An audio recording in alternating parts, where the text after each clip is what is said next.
Welcome to Tax Tuesday. My name is Roderick Ropes and I'm a Texas certified public accountant. And on this Tuesday and every second Tuesday, we will designate it for business improvement and growth. Because if your business isn't at a point to where you need a CPA to help you legally avoid taxes, then your business probably isn't growing. And if your business isn't growing, then it's probably dying. So I have 4 tips to help you get more clients and sales in your business.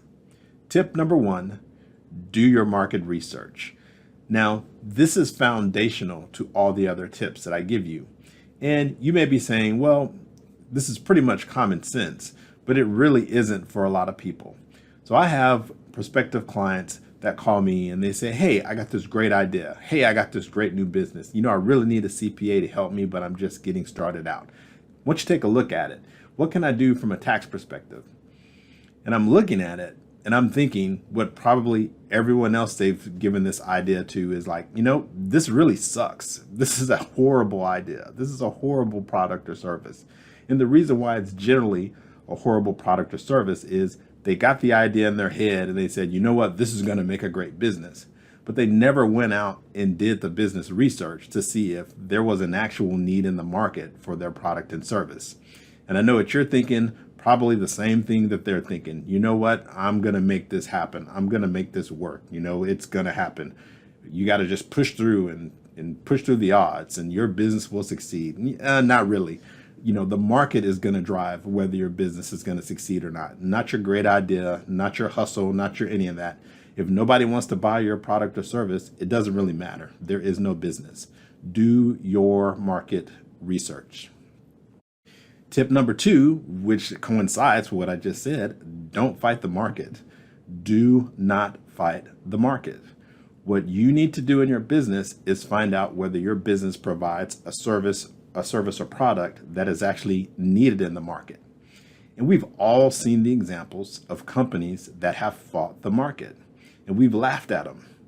Blockbuster, JCPenney's, Sears, Kmart, all of these businesses decided, you know what, we're big. We've been doing this the way we've been doing it for so long. We're not going to make any changes because we are who we are. And you know what? Every last single one of them are dying or they're gone. They fought the market and they lost. Tip number 2. You want to have a client-centric firm as much as possible. What is a client-centric firm? Well, one of the first things that I did when I started my business was I created what I call, or what is known as in the industry, as a client journey map. What's a client journey map? I removed myself, my ego, my personal thoughts, I got a great idea on how I'm going to do things. I just completely removed that from my mind as much as possible. And I got someone who helped me, who facilitated this exercise, and you would want to do the same. And what I did was, as I said, what is it like to be a client going through my firm's processes and procedures? What does that look like? What does it feel like? What does it look like and feel like once someone becomes aware of who I am in the market and then they try to engage me? What does it look like and feel like on a sales call? What does it look like and feel like after they sign an engagement letter or a contract and they begin to work with me? What does it look like and feel like on a daily basis to go through my processes and procedures? And what does it look like and feel like when the engagement is over and we go our separate ways? So that client journey map forces me to think about things from the client's perspective instead of mine, so that the client has a better overall experience working with my firm. And if a client has a better experience working with my firm and they're getting their needs met and we're getting the outcomes that they want, then they're going to tell other people and more people are going to come. You get more sales, your business grows. Tip number 4. You need to know your clients cold. You need to know them as much as possible. You need to collect as much data as you can. You need to know their pains, their struggles, their stressors. You need to be able to complete your client's sentences. You need to know it. Why do you need to know that? Because if you know your clients intimately, if you know their needs and hurts and pains as it relates to your product and service, then you're going to be able to craft messages in such a way that it brings attention to you and your firm.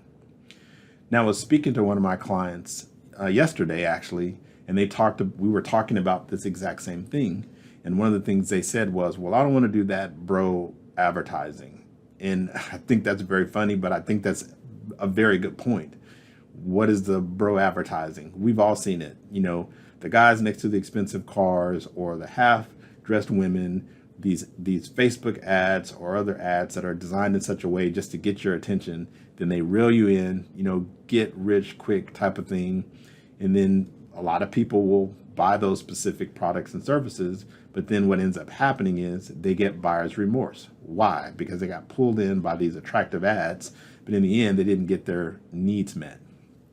But if you know your clients intimately, then you can draft a message, a genuine message that actually meets them where they are, and then you can provide the services or products that they need, which will then give them the outcomes that they need, which will then help you to grow your business, get more sales, get more clients, which is what we all want. And if you've noticed, there's a recurring theme throughout all four of these points.